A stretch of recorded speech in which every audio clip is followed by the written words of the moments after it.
Olá, boa noite! Seja muito bem-vinda a mais uma live do desafio. Hoje a gente vai falar sobre um assunto que eu acredito que muita gente aqui também já tenha passado por ele. De qualquer forma, pode ter certeza que eu quero trazer muitas informações úteis para vocês. E aí já comecem a pensar se você é daquelas pessoas que geralmente desconta a sua ansiedade na comida.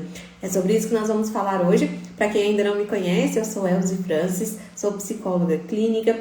Eu faço parte da equipe da Bariátrica Sem Sofrimento.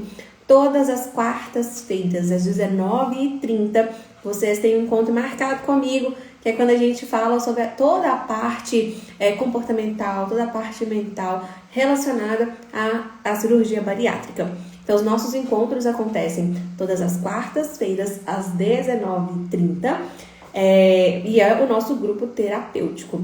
Para quem ainda não me conhece, então, né, como eu estava dizendo, eu sou Elzy Francis, eu sou psicóloga clínica formada pela PUC daqui de Belo Horizonte, eu sou de Belo Horizonte, sou especialista em terapia cognitivo-comportamental e conduzo o grupo desde que começamos com a parte, né, do acompanhamento psicoterapêutico. Eu acompanho e ajudo as meninas desde há um tempinho bom aí, nem sei quanto tempo tem, mas estamos aí trabalhando justamente na parte mental, que é onde muitas vezes a gente vai deixando de lado e que não deixa de ser importante, tá? Na verdade é preponderante, porque tem muita coisa relacionada à bariátrica que tem a correlação com a saúde mental, certo? Hoje nós vamos falar então sobre como parar de descontar a ansiedade na comida. Quero trazer alguns pontos bem práticos mesmo para vocês conseguirem aplicar na vida de vocês. E uma coisa, para quem acompanhou a live no perfil aberto da Mari, saiba que nós vamos falar algumas coisas diferentes em relação àquela live. Alguns pontos, claro, né? A gente acaba trazendo aí porque são importantes de compreendermos, mas eu quero que vocês fiquem comigo até o fim, porque vou trazer algumas informações que lá eu não levei, ok? E outra coisa, vez ou outra, eu vou olhar aqui para baixo, porque hoje eu fiz questão de anotar, de escrever todos os tópicos que eu queria mesmo trazer para vocês, para não deixar passar nada, tá bom? Então sejam muito bem-vindas, fiquem à vontade, boa noite para quem já está aqui dando boa noite. Vocês fiquem à vontade para mandar perguntas, comentários no chat. À medida do possível, eu vou tentar parar e olhar o chat, mas eu quero mesmo trazer as informações para vocês, porque depois dessa live ela vai ficar salva e vocês podem, né, assistir novamente e ir pegando aí os conteúdos aos poucos, porque pode ser que seja bastante informação, mas é informação importante, informação necessária e mais que isso, informação útil para a vida prática no dia a dia aí de vocês. Combinadas? Vocês estão me escutando bem? Me veem bem? Me deem um feedback aí só para eu saber se está tudo certo, tá? Porque eu vou falando aqui e eu preciso saber se vocês conseguem me escutar tranquilamente. Combinados, então? Olha, então vamos lá, né? Pra gente não perder tempo de forma alguma. Eu queria então que a gente começasse. Vou trazer 3 pontos aqui. Primeiro, por que algumas pessoas comem quando se sente mal psicologicamente falando? E aqui a gente vai colocar essa questão da ansiedade também, tá? O outro ponto. Quais são as consequências de descontar, né, essa ansiedade ou qualquer outra emoção na comida? E o terceiro ponto, que são os passos para não descontar a ansiedade na comida, tá? Vou trazer 10 passos aqui para vocês conseguirem aplicar na vida de vocês. Obrigada, Lucy, pelo feedback. Então, tá tudo certo? Conexão, vocês estão me escutando bem? Perfeito, tá? Então, a Carla já tá falando, ó, ando querendo ficar beliscando toda hora, mesmo tendo acabado de se alimentar. Carla, não sai daqui, porque eu acredito que a gente vai conversar justamente sobre esse ponto aí que você trouxe. E na verdade, pessoal, isso acaba acontecendo com a maioria das pessoas de fato, tá? Que fez a bariátrica. Porque o que a gente precisa compreender é que é uma mudança no estilo de vida que vai ser requerida de vocês, mas não é da noite pro dia, né? E eu não quero que vocês também se vejam como pessoas fracas por ainda não conseguirem chegar lá no ponto ideal, digamos assim. Não, eu quero que a gente trabalhe aqui da melhor forma possível para que vocês entendam o que pode estar por trás desse comportamento, para aí sim a gente trabalhar o que precisa ser trabalhado. Combinadas? Então vamos juntas, fiquem aqui comigo. Vamos com calma, eu não quero que vocês se desesperem de forma alguma, eu quero mesmo trazer esperança para vocês, porque jeito Com certeza tem. Agora, a gente precisa identificar qual é o nosso problema de uma forma muito específica. Vou falar aqui, para você. Você precisa identificar qual é o seu problema para conseguirmos trabalhar em cima desse seu problema. Porque, veja, já começando então aqui com o conteúdo. Olha, primeira coisa que eu quero que vocês gravem, é gravar mesmo, assim, e nunca mais esquecer. Pessoal, quando a gente fala de ansiedade, primeira coisa, não vejam a ansiedade como algo negativo. A ansiedade, ela é uma emoção. Todas as emoções que os seres humanos têm são necessárias para a sobrevivência. Então, se nós temos a ansiedade, e parece que ter a ansiedade é uma coisa muito ruim, na verdade, o que eu quero que vocês compreendam é os sintomas da ansiedade, eles podem ser desagradáveis, mas a gente não deve classificar as nossas emoções como boas ou ruins. Elas são, às vezes, agradáveis ou desagradáveis de experimentar, mas são necessárias de qualquer forma para a nossa sobrevivência. Esse é o primeiro ponto que não pode passar batido aqui para vocês, tá? Dito isso, a ansiedade, pessoal, nós chamamos ela de emoção secundária. Por quê? A emoção primária, ou seja, nós temos emoções primárias que são centrais que todo ser humano tem, experimenta na vida e precisa dessas emoções para sobreviver, tá? Aí assim, temos várias teorias de quantas são essas emoções. Hoje eu vou trazer para vocês aqui, vamos ficar com, até porque tá muito recente, né, aquele filme Divertidamente, vou trazer do primeiro filme, eles trazem lá 5 emoções básicas, que geralmente é a que a gente mais utiliza, mas tem outras teorias também, vamos ficar nessa. Uma das emoções básicas principais é o medo, ok? Nós precisamos do medo, porque o medo é justamente a emoção que nos ajuda a sobreviver diante de perigos, certo? Então, quando nós estamos diante de um perigo que a gente consegue identificar, seja ele, por exemplo, quem tem medo de aranha, quem tem medo de assalto, quem tem medo de avião, de elevador, enfim, aqui a gente está dando nome para alguma coisa que está nos deixando com medo. Quando a gente está diante dessa situação que nos traz medo, nós sentimos um desconforto. O que esse desconforto significa? Que são sintomas, né? Eles justamente significam que nós precisamos compreender que estamos diante de uma situação que tem um potencial de nos causar um malefício. E como o nosso corpo é extremamente inteligente, esses sinais, né, que são esses desconfortos que a gente experimenta, na verdade são mensagens do nosso cérebro para o nosso corpo, né, de uma forma geral, para nós agirmos ou fugirmos. Uma outra coisa que acontece é que às vezes a gente paralisa também, diante desse medo, dessa situação que pode nos causar um malefício. Então, são mensagens que o nosso corpo nos manda, esses sintomas desagradáveis, mas que de alguma forma são necessários para a gente ou ativar alguns mecanismos em nós, para nós fugirmos, ou para a gente lidar, né, enfrentar aquela situação de medo. Dito isso eu falei sobre o medo. Geralmente, no medo, nós conseguimos identificar o que está nos causando, ou que pode nos causar um malefício, e é justamente para a gente, então, sobreviver diante desse malefício, seja ele qual for. Deem o nome aí para o que causa medo em vocês, tá? Isso ficou claro? Esse é o primeiro ponto. Aí vem a ansiedade. A ansiedade, ela é uma emoção secundária. Ela, na verdade, deriva da emoção primária chamada medo.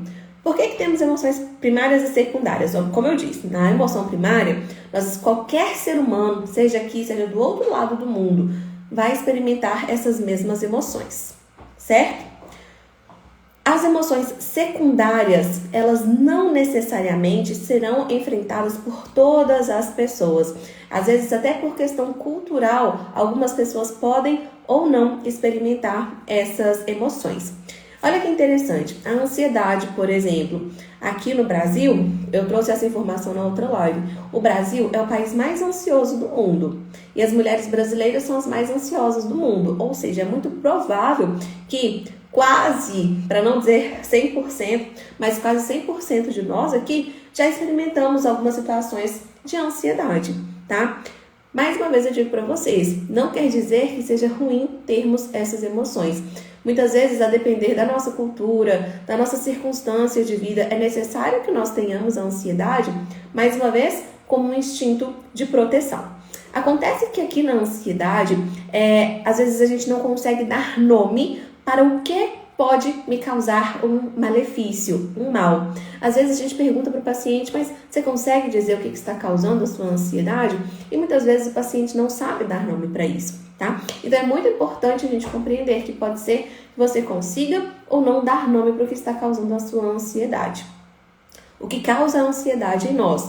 Diversos são os fatores. Pode ser por questão externa, alguma situação que esteja acontecendo na sua família, no seu trabalho e que está te deixando ansiosa. Pode ser por questão genética, porque as pessoas na sua família têm e aí, por consequência, por herança genética você tenha. Pode ser por algum medicamento que você esteja tomando. Pode ser por causa... de criação. Às vezes o ambiente onde você nasceu é um ambiente extremamente ansioso e por consequência você aprendeu a ser ansioso. Pode ser uma somatória desses fatores. Então assim, a gente precisa investigar. E aí que tá um ponto. Pessoal, isso aqui eu quero que vocês gravem também. Ansiedade não é um diagnóstico, tá? A ansiedade, ela a gente chama isso, né, de sintoma. O que isso quer dizer? Não quer dizer que quando a gente vai num psicólogo, num psiquiatra e ele fala, olha, você está com ansiedade. A ansiedade, ela é uma consequência de alguma coisa. Alguma coisa está causando a sua ansiedade. Então a gente precisa chegar na raiz do seu problema para a gente conseguir, de fato, fazer o seu tratamento, ok? Qual que é a questão? Um outro ponto aqui que precisa ser fundamental para vocês compreenderem. Ansiedade e transtorno de ansiedade são coisas distintas. A ansiedade, como a emoção, né, que eu expliquei para vocês agora, todos nós podemos experimentar. Todos nós, por que eu estou dizendo? Nós que estamos no Brasil, porque temos aí esse, digamos, título, né, que não é muito bom, mas temos esse título de sermos o país mais ansioso do mundo. Então, muito provavelmente nós vamos experimentar essa ansiedade. Mas o transtorno de ansiedade, aí nós estamos falando de uma psicopatologia, ou seja, é quando esse nível de ansiedade ele ficou muito além do que de fato o ser humano deveria experimentar. E aí quando estamos falando de transtorno de ansiedade, aqui nós estamos falando que requer tratamento. E o tratamento ele é multidisciplinar. Ok? Envolve psiquiatra, psicólogo, educador físico, nutricionista e tantos outros quantos forem necessários para o tratamento daquela pessoa, a depender do que está causando a ansiedade dela. Ok? Dito isso, agora eu quero que a gente entre mais profundamente no nosso assunto, que é como parar de descontar a ansiedade da comida, tá? Então, olha só, por que algumas pessoas elas tendem a comer quando elas estão ansiosas, né? Ou com qualquer outro tipo de emoção desconfortável de experimentar, tá? Lembra do que eu disse, não tem emoção boa ou ruim. Às vezes nós experimentamos os sintomas, né? As sensações daquela emoção e isso pode não ser agradável. Por exemplo, quando nós estamos com muita raiva, essas emoções, né? As emoções, os sintomas da raiva, eles não são agradáveis de experimentar. Do medo, do nojo, da tristeza, não é agradável, porém é necessário para a gente entender, inclusive, o que está se passando dentro da gente, certo? Então, quando a gente experimenta, né, qualquer tipo de emoção que é mais desagradável, nós temos uma tendência a buscar um certo equilíbrio, tá? A nossa tendência, principalmente hoje em dia, é a gente fugir daquilo que está nos causando algum tipo de desprazer e buscar logo algo que nos cause um certo prazer. Bem, geralmente quando a gente desconta, né, essa ansiedade na comida, a gente precisa entender que existem fatores que estão relacionados a essa ansiedade, como os fatores psicológicos, os fatores emocionais, fatores sociais, fatores culturais, enfim, a gente precisa pelo menos ter isso claro, porque não necessariamente o que está causando a ansiedade na Sara é o que está causando a ansiedade na Ariana, tá? Então, ainda que a gente dê o nome de ansiedade, a motivação, né, o causador, o gatilho ou os gatilhos podem ser diversos. E pode, por outro lado, também serem parecidos, mas em intensidades distintas. Enfim, isso também precisa ficar claro para vocês. Por quê? Que muitas pessoas utilizam o alimento como uma estratégia quando está ansiosa. Por quê? Não sei quem vai discordar de mim, mas quando a gente se alimenta, de alguma forma, alguns alimentos, eles trazem pra gente uma certa sensação de conforto e de segurança. Aí que tá. Eu não acabei de explicar para vocês que a ansiedade, ela deriva do medo? E quando nós estamos experimentando um certo medo, uma certa ansiedade, tudo que a gente quer é sair desse desconforto que a ansiedade nos traz para a gente ficar um pouco mais tranquilo, um pouco mais confortável, um pouco mais segura. E a comida, muitas vezes, ela tem essa associação, tá? Só que tem uma coisa, né?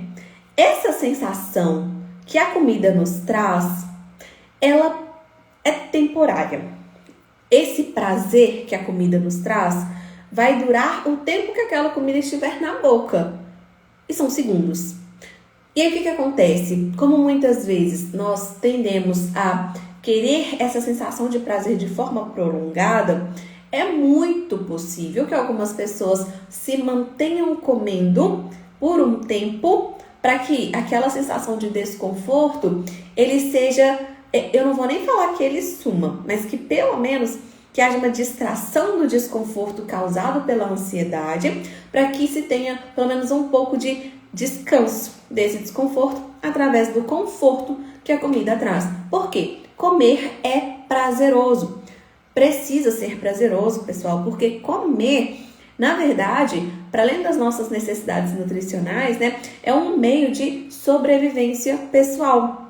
Eu não consigo, ninguém pode ficar sem comer por muito tempo, por muitos dias, porque a pessoa ela não se mantém viva. Então a gente precisa de comer para que nós sobrevivamos, certo? Perfeito. Porém, a gente tem que saber, né, que a comida, ela não deveria ser utilizada como essa ferramenta, né, sempre de conforto emocional, tá? Ela vai atuar muitas vezes como uma distratora das emoções difíceis, ok? Não que ela de fato tenha essa função, mas nós acabamos por utilizar essa estratégia para amenizar aí um pouco desse desconforto todo que a ansiedade pode nos trazer, certo? Outra coisa, o estresse, pessoal.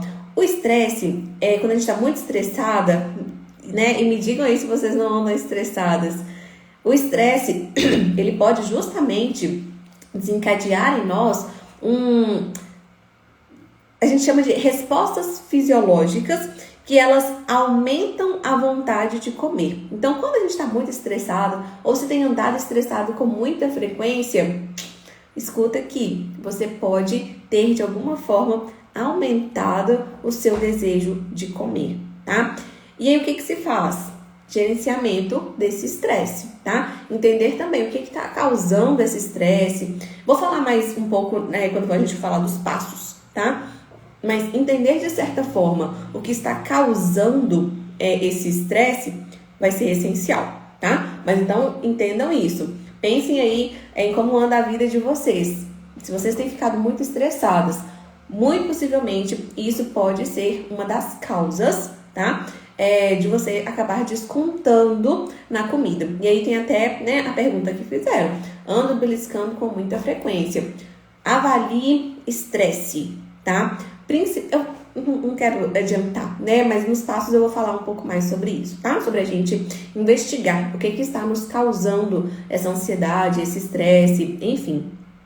E aí que entra o ponto que muitas pessoas também vão utilizar a comida para aliviar esse estresse e de alguma forma restaurar esse equilíbrio que o estresse desequilibrou, entende? Então, às vezes a gente, quando muito estressada, buscamos na comida um certo equilíbrio emocional. Mas como a gente estava falando, esse equilíbrio ele vai durar o tempo que a comida estiver na sua boca. Passou, o desequilíbrio pode retornar, tá? Por que eu falo isso com vocês? Vocês nunca verão profissionais falando com vocês que comer resolve estresse. Comer resolve ansiedade. Então, por que será que nós ainda nos mantemos fazendo esse tipo de comportamento, né? Por que nós ainda estamos buscando comidas, geralmente comidas ricas em gorduras, em açúcares?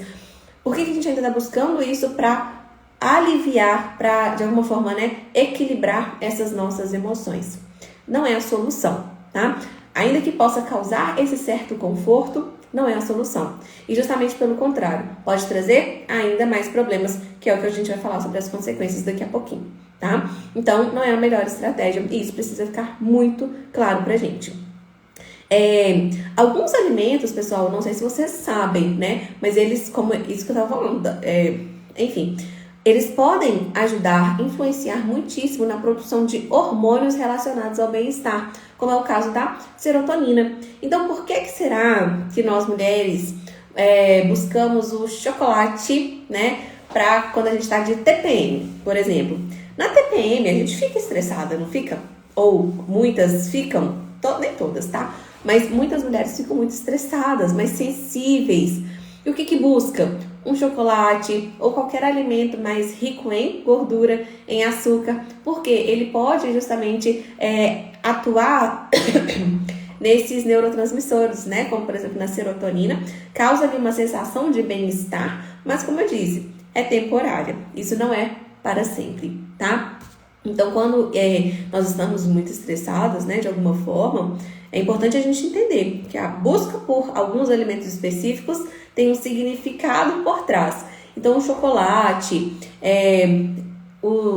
cada pessoa pode ter um tipo, tá, pessoal? Mas o chocolate geralmente está ligado a conforto.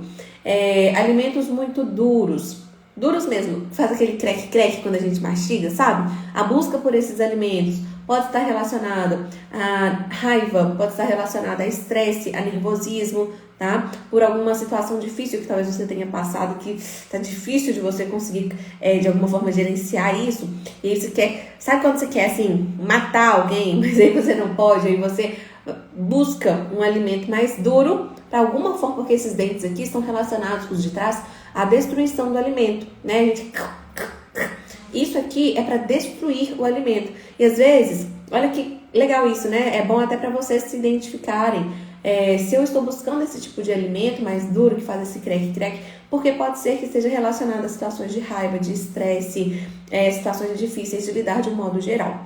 Alimentos mais quentinhos ou alimentos mais confortáveis, né? Digamos assim, confortáveis não, alimentos mais soft, macios, né? São alimentos que muitas vezes estão ligados a um certo conforto. Então, pode ser que a pessoa esteja passando por uma situação de tristeza, uma situação de melancolia. Então, é importante analisar e avaliar que pode ser que essa busca por esses alimentos pode ter essa correlação, ok? Então, alguns alimentos, eles têm essa capacidade de trazer um certo bem-estar. Mas, mais uma vez, esse bem-estar, ele é temporário, certo?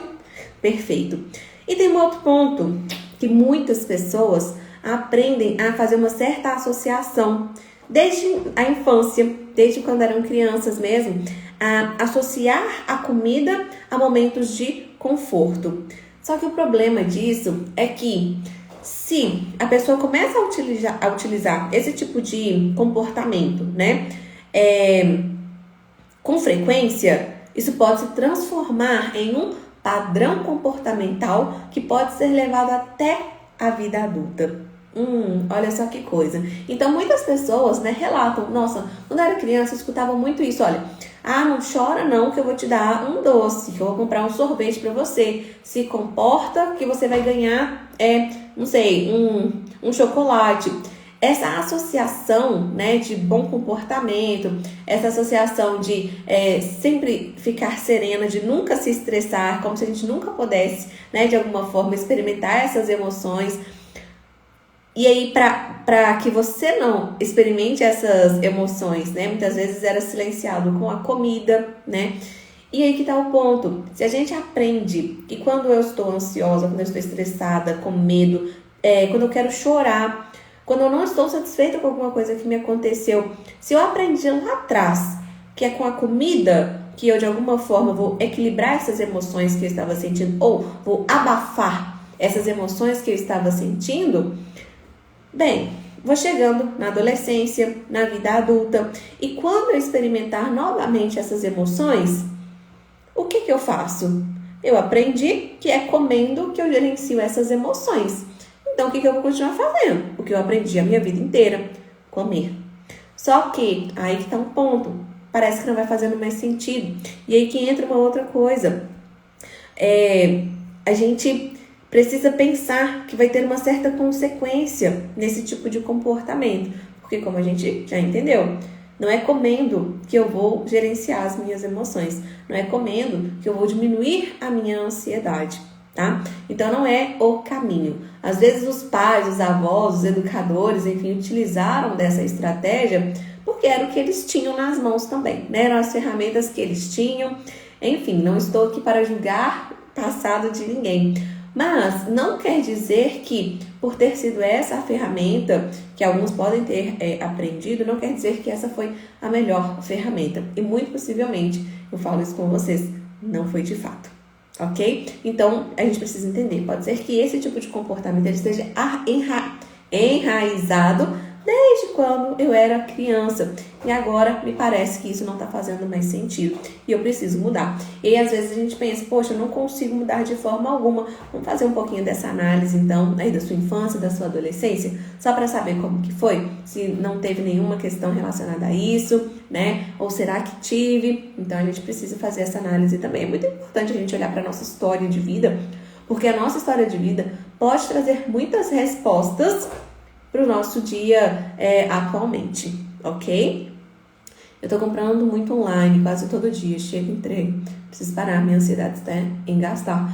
Ô Bruna, excelente isso que você está dizendo, porque veja, às vezes, eu falo com os pacientes, o ato, o comportamento é o mesmo, só o objeto que muda, né? Então é como se fosse, né, uma espécie, não te conheço para te dar diagnósticos, tá? Mas é como se fosse uma espécie de compulsão, tá? Então a pessoa, ela, de alguma forma, ela tem um prazer em fazer aquilo com frequência, ela já entendeu que isso causa uma certa angústia e que precisa de alguma forma parar, porque isso está trazendo mais prejuízos que benefícios. E aí, às vezes a pessoa, ela troca, ela não faz isso com a comida, mas ela faz com a bebida, ou ela faz com algum outro tipo de droga, com cigarro, ela pode fazer com compras, né? Então a gente só precisa aí fazer essa análise, né? Porque às vezes é só o objeto que é diferente, mas o comportamento ele acaba sendo o mesmo, tá? E claro, o impacto e a forma de tratamento também pode ser diferenciada, ok? Mas isso é importante e o seu comentário ele é muito pertinente. E aí tem um ponto que eu preciso também trazer para vocês, pessoal. Não quer dizer que sempre que a gente come, então, porque a gente está triste, porque está com raiva, porque está ansiosa, isso é sempre ruim. Não, isso pode acontecer, né, de forma esporádica e tá tudo certo entre aspas, né? Isso pode acontecer, tá bom? Então, não se preocupem com isso. O problema é quando essa estratégia, ela se transforma em uma estratégia central. Então, você sempre vai utilizar esse mecanismo para resolver qualquer situação emocional que você esteja passando. Aqui é que mora o problema, porque a permanência, né, ou a repetição desse ato, como eu disse lá na infância, até a vida adulta, isso pode se transformar em um padrão de comportamento. Na vida adulta é a mesma coisa, isso pode se transformar em um padrão de comportamento se eu não tiver outras ferramentas para me ajudar a lidar com essas emoções mais difíceis. Então, isso precisa ficar claro. Nós comemos, não é só por questão fisiológica, só quando nós temos fome. Nós também comemos motivados pelas emoções. Tá tudo certo até aqui. O problema é quando a gente só come, né, emocionalmente falando, se eu faço isso o tempo inteiro, tô com as minhas emoções, né, estão de alguma forma desreguladas, eu como para regular. Isso é que realmente não pode. Então, essa não pode ser a sua estratégia central, tá? Essa não pode ser a sua ferramenta principal. Se for, tá errado, porque provavelmente isso está causando consequências, que é o ponto que eu queria trazer para vocês.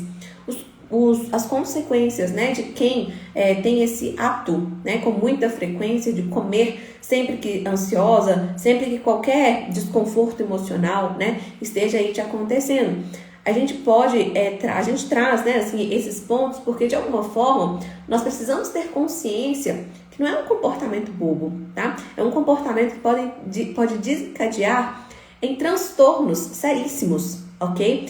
E justamente por isso, fica o alerta para vocês e façam essa autoanálise, porque veja, pode desencadear uma compulsão alimentar, mas aqui é um transtorno de compulsão alimentar, tá? Que é quando a pessoa ela come exageradamente uma quantidade muito superior em um período de tempo muito menor que pessoas que outras pessoas não fariam, tá? Só que, pessoal, não se autodiagnostiquem aqui só por essa live, tá? Pra gente saber se de fato pode haver aqui alguém com o transtorno de compulsão alimentar, tem uma série de itens que a gente analisa para saber se é ou se não é, ok? Só a gente fala assim, tô comendo demais, tô com compulsão alimentar. Não é bem assim que a gente faz essa análise. E deixa para os profissionais fazerem esse diagnóstico para você. Mas se você já está identificando que pode ser que você esteja comendo uma quantidade muito exagerada, muito maior do que uma outra pessoa comeria dentro de um intervalo de tempo muito menor, né? Então aqui a gente já pode ficar um pouquinho alerta para a possibilidade do transtorno, tá? E como eu disse, todo transtorno requer tratamento, certo?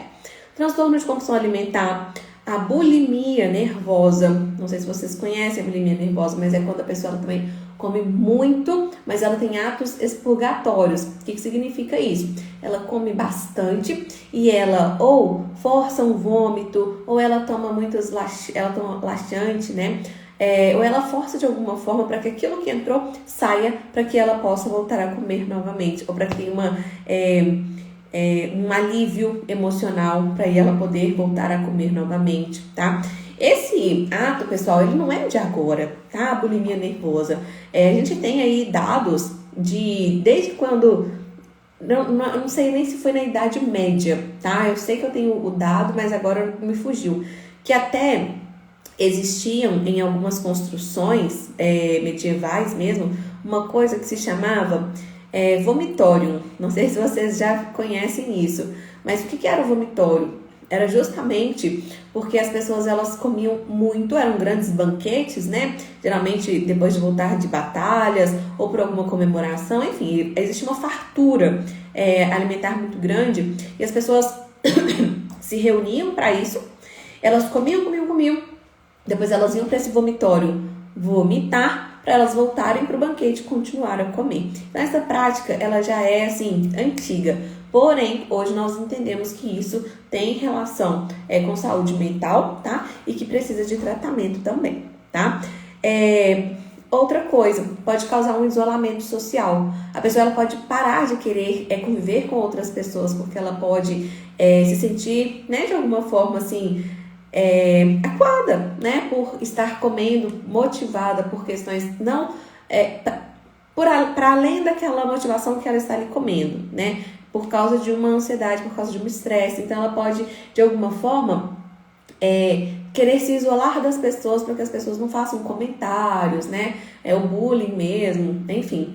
Outra coisa que pode desencadear, obesidade, né? Então, esse ato, como eu disse para vocês, se a gente tem esse tipo de comportamento desde a infância, ou se começou depois mesmo da infância, mas se transformou em um padrão, se transformou em a estratégia central da nossa vida para lidar com as emoções, isso pode desencadear na obesidade e em tantos outros problemas de saúde, tá?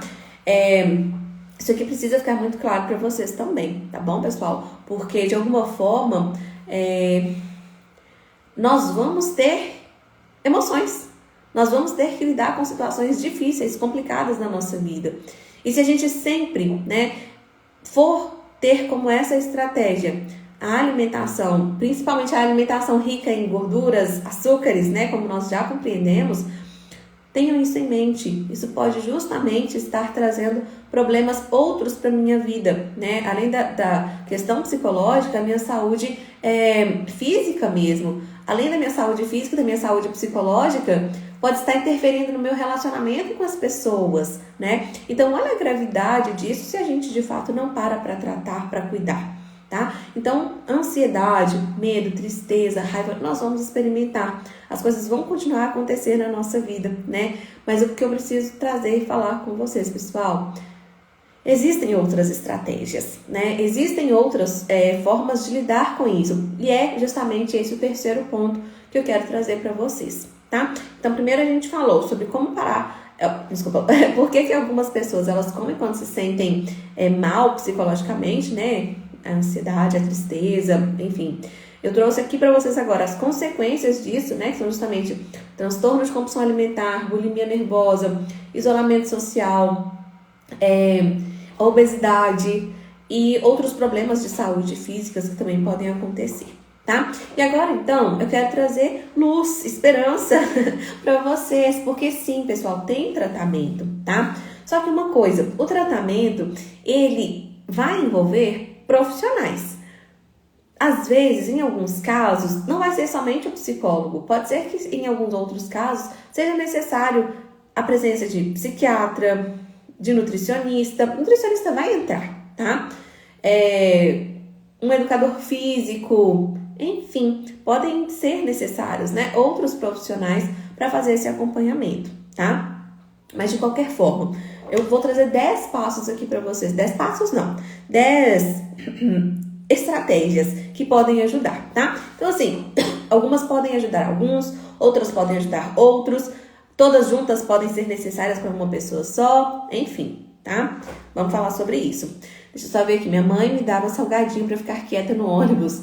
Hoje eu entro no ônibus, sempre quero comer alguma coisa. Perfeito, é isso aí, tá? Essa análise a gente precisa fazer em relação à nossa infância, tá?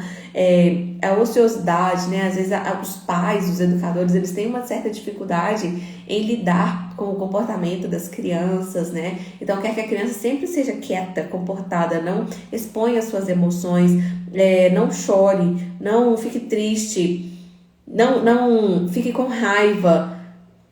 Gente, isso é impossível, tá? É impossível. De alguma forma, a gente vai precisar lidar com essas emoções. E é o que a gente, na psicologia, na psiquiatria, a gente bem entende. Todas aquelas emoções que elas não foram vivenciadas de alguma forma, quando elas aconteceram, se elas não foram bem tratadas, a gente fala que o nosso corpo, ele fica como se fosse somando pontos. Então, aconteceu uma coisa que eu não resolvi, guardei. Aconteceu uma outra coisa, eu não resolvi, guardei. Aí o nosso corpo tá só somando, né, essas coisas que foram acontecendo que de alguma forma eu não consegui resolver. Só que o nosso corpo, eu brinco com os meus pacientes, todo mundo em casa tem aquela gaveta da bagunça, aquela gaveta onde, não sei o que eu vou fazer com isso aqui, ponho nessa gaveta. Tem outra coisa aqui, vai ver que um dia eu vou precisar, ponho nessa gaveta. E a gaveta fica cheia de tranqueira, cheia de coisas que de alguma forma a gente talvez nunca vai precisar utilizar. Mas tá lá, porque quem sabe, né? A gente faz a mesma coisa com as nossas emoções, com as coisas que nos acontecem.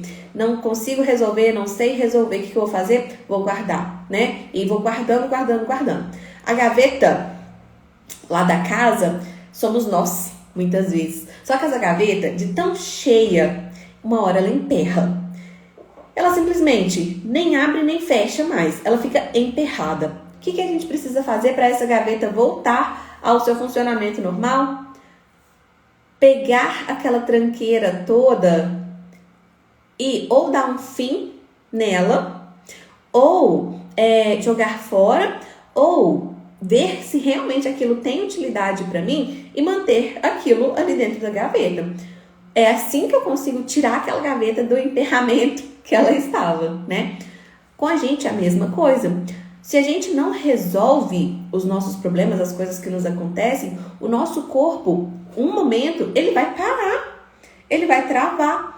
E o que é esse corpo dizendo pra gente? Olha, volta aqui, eu preciso que você resolva todas essas questões emocionais, né, que você está só guardando na sua vida, porque a gente precisa voltar a funcionar bem. E como que é esse emperrar do nosso corpo? Às vezes é por uma depressão, às vezes é por uma ansiedade, né, como consequência, tá? Desse guardar essas coisas todas. Vem como consequência ansiedade, depressão, uma gastrite, uma enxaqueca que não passa nunca, uma diarreia, pode vir uma coisa até mais grave, né, pessoal? Cânceres, tá? Alguns têm também essa questão emocional. Então, olha, a gente já tá entendendo. Não vai funcionar não resolver as coisas que, de alguma forma, causaram a minha ansiedade. Ou, né, que tem causado aí um certo problema na minha vida e que, de alguma forma, eu estou tentando resolver comendo, tá? Então, isso aqui precisa ficar muito claro para vocês. Viu? De verdade, essa é uma das coisas mais importantes que eu quero trazer para vocês. A gente precisa resolver o que está causando a nossa ansiedade. Porque comer, quando está ansiosa, é uma consequência, né, dessa situação toda. Não é uma solução, tá?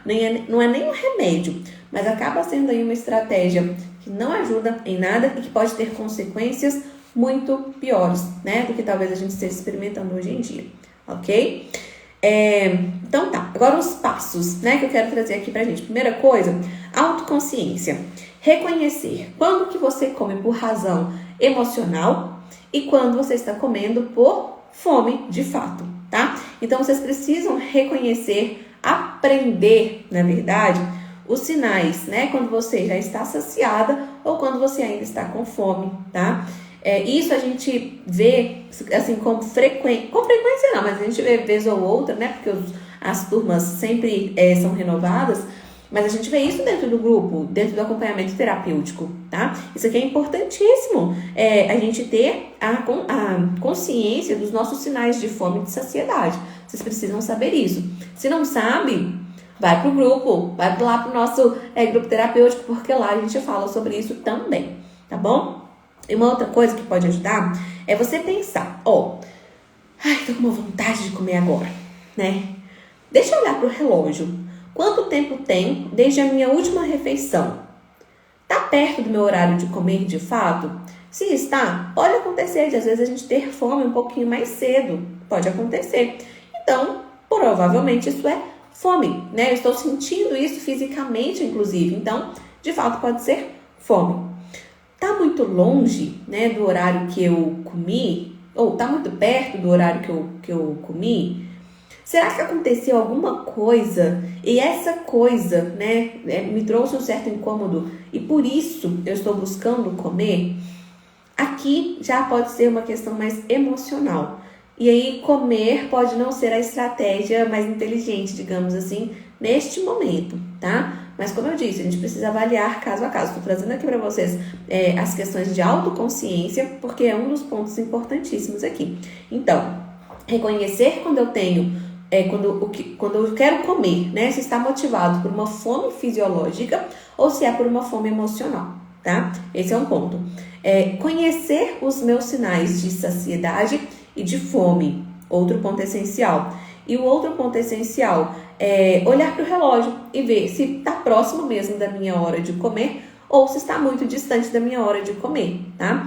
Se está muito distante, porque eu acabei de fazer uma refeição, pode ser inclusive porque a refeição que eu fiz, ela não foi nutritiva de fato, então ela não me nutriu. Então eu comi calorias vazias, né? Eu ainda estou com fome, então pode ser que você ainda precise comer de fato. Mas pode ser porque alguma coisa me aconteceu e eu fiquei ansiosa, né? Eu fiquei estressada, fiquei nervosa e por causa disso é que eu quero comer. E aí, o comer nessa situação não vai entrar como uma estratégia. A gente acaba fazendo isso? Acaba fazendo, mas não vai ser a melhor estratégia. Então, eu preciso buscar outras estratégias, tá? Vou falar com vocês mais sobre as outras estratégias também. Outra coisa. Segundo ponto, tá? Esse foi o primeiro ponto, autoconsciência. Segundo ponto, gatilhos emocionais. É identificar mesmo, como eu estava dizendo. Quais foram as emoções ou as situações que desencadearam de alguma forma esse meu desejo de comer, tá?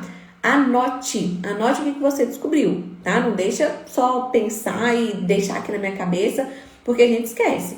Então, anotar e anotar também os sentimentos que você experimentou antes de comer, durante o que você estava comendo e depois.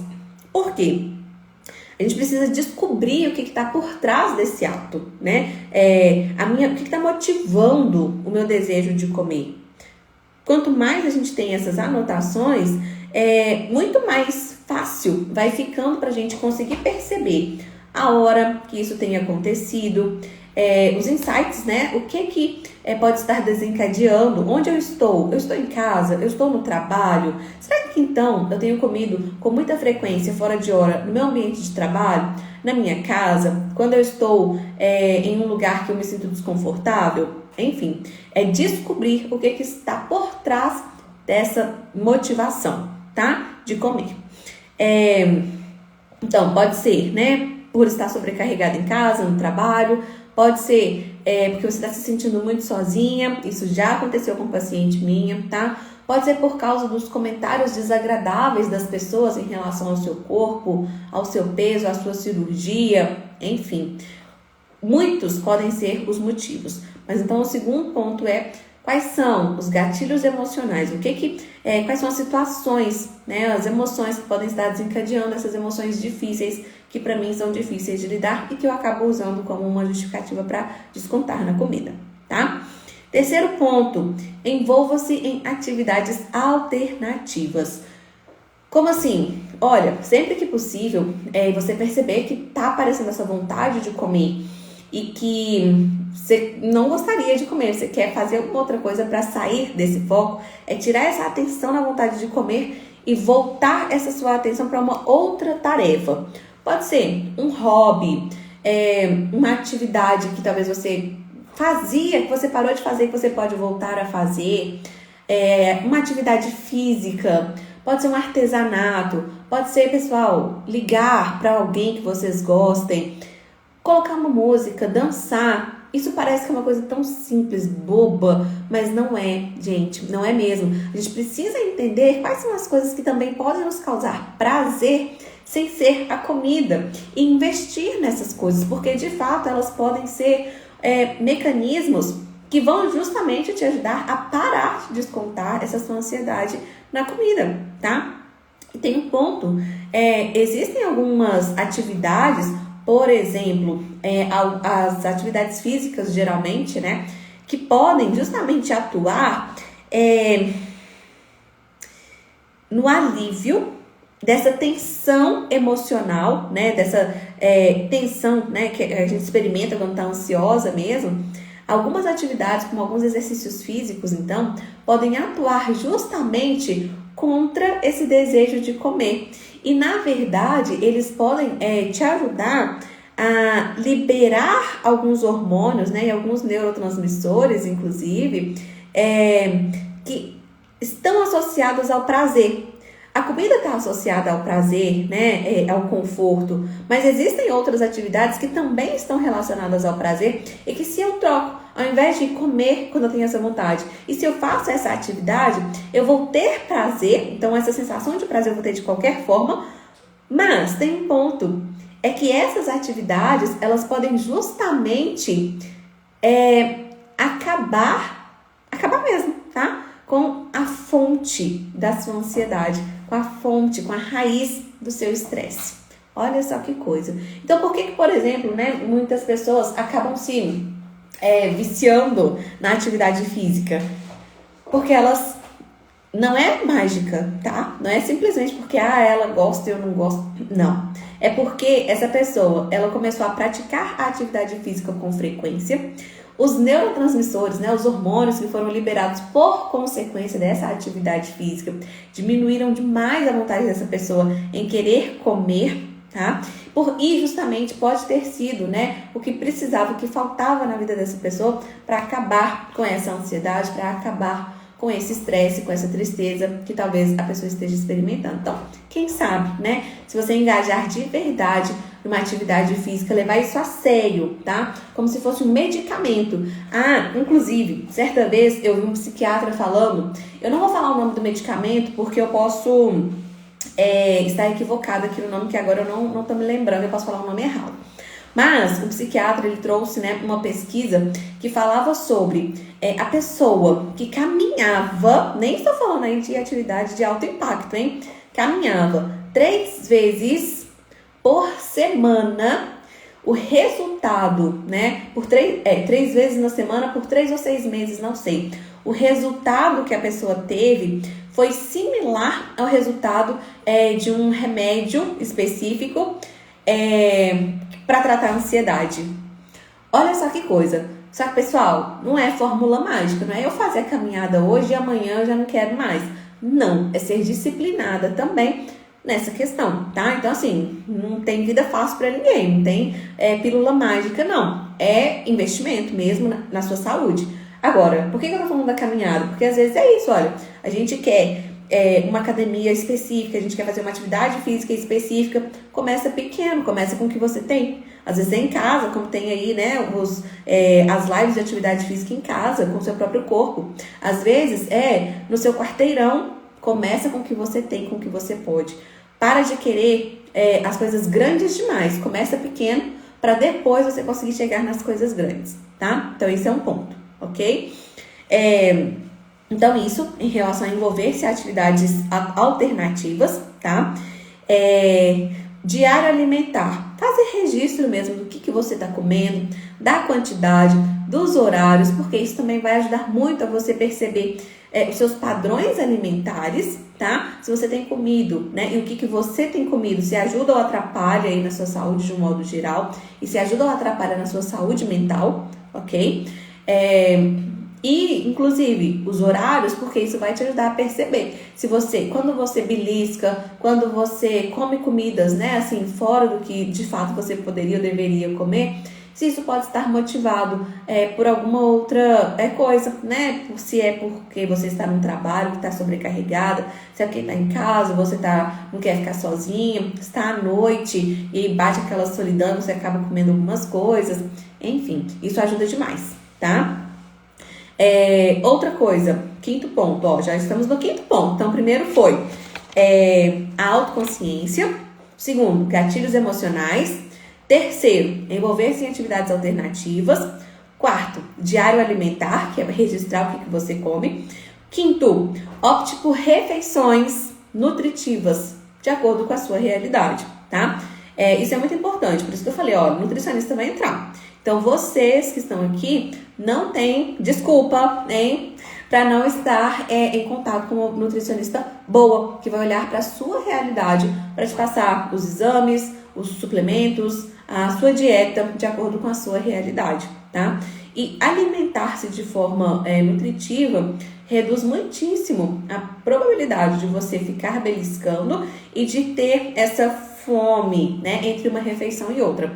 Se você está bem nutrida, dificilmente essa vontade de comer, ela vai aparecer como fome, ela vai ser realmente uma fome emocional, tá? Então isso é importante vocês terem noção também. Sexto ponto, desenvolver habilidades de enfrentamento mais construtivas, mais inteligentes, né, como uma comunicação mais eficaz, aprender a resolver seus problemas, aprender a se comunicar para resolver os seus problemas, buscar mesmo como eu posso dizer? Porque isso aqui eu sei que às vezes é complicado de entender. A busca de apoio, né, de inteligência emocional para você resolver o que tem te deixado ansiosa. Aqui, pessoal, é aprender, resumindo, aprenda a gerenciar suas emoções, né? Como que faz isso? Bem, esse é o trabalho da psicoterapia, tá bom? Pode aprender sozinho? Claro que pode. Então, assim, busque livros de autoconhecimento, busquem vídeos, né? Tem muita coisa boa hoje em dia, assim, que dá para vocês buscarem de alguma forma. Então, busquem esses canais, tá? Para você se conhecer e saber como cuidar de você. Outra coisa, esteja na comunidade, esteja lá conosco toda quarta-feira. De alguma forma a gente aprende também sobre esse gerenciamento todo aí das nossas emoções, tá? Sétimo ponto, praticar a atenção plena, o mindful. A atenção plena, pessoal, é a gente estar consciente, presente no nosso momento presente. Parece redundante, mas é isso mesmo. Porque é muito comum, principalmente hoje em dia, né, nós estarmos aqui, mas com a cabeça em outro lugar, não é? Então a gente precisa, de alguma forma, aprender a voltar mesmo aqui para o presente, vivenciar bem o presente e fazer o melhor que a gente puder nesse momento presente aqui, tá? Tem uma outra coisa, a atenção plena na alimentação, que é o Mindful Eating, tá? Por esses dias aí, por essas semanas, nós vamos trabalhar o Mindful e o Mindful Eating. no nosso grupo terapêutico, tá? Então, esteja lá conosco, não vou falar o dia, porque eu não sei qual dia exatamente vai ser, mas esteja lá conosco, porque vai ser muito rico, muito importante também. Combinados? É prático mesmo, e é pra daí vocês levarem pra vida de um modo geral, certo? 8º ponto, desenvolva uma relação positiva com a comida, né? É tirar todos esses preconceitos mesmo de que comer tal coisa faz mal, comer tal coisa me engorda. Não é a comida que vai te engordar, é a sua relação com ela, né? Então, comi uma fatia de bolo hoje, nossa, vai me engordar. Não é essa fatia de bolo que vai te engordar, é a quantidade, né? Se for uma quantidade fora do que o seu organismo de fato precisa, se você faz isso com frequência, né? Então, não ter medo de comer, tá? É comer de forma consciente dentro da realidade de cada um. Algumas pessoas não vão ter problema nenhum comendo um doce de vez em quando, sei lá, uma fritura de vez em quando. Claro, gente, sempre com parcimônia, sempre tendo consciência, né, de que as nossas escolhas, elas precisam ser conscientes, mas não é colocar a culpa na comida, porque muitas pessoas, depois da cirurgia, inclusive, a gente precisa trabalhar com elas esse medo de comer, que acontece, né? Se eu comer tal coisa eu vou engordar. Não é bem assim que as coisas são, né? Então, é trabalhar essa consciência do efeito que a comida traz para o meu organismo, a quantidade, talvez, né, de uma comida que eu trago para o meu organismo, se é de fato ou não necessário para o meu organismo, que pode ser diferente do organismo de uma outra pessoa, tá? Então, é ter essa consciência, ok? Isso também a gente trabalha dentro do grupo. Outra coisa importante, conectar-se com outras pessoas. É relacionamento interpessoal mesmo, que a gente tem cada vez mais, né, em era digital, se fechado aqui na vida com o celular, com o computador, e tem parado, né, de se relacionar com pessoas reais, na presença mesmo. E às vezes, né, esse contato com outras pessoas, para você conseguir falar, para você conseguir desabafar, né, para você conseguir de alguma forma resolver, né, as coisas que estão te trazendo malefícios, que estão te deixando estressada, ansiosa. Conversar com as pessoas pode justamente ser algo que vai te ajudar.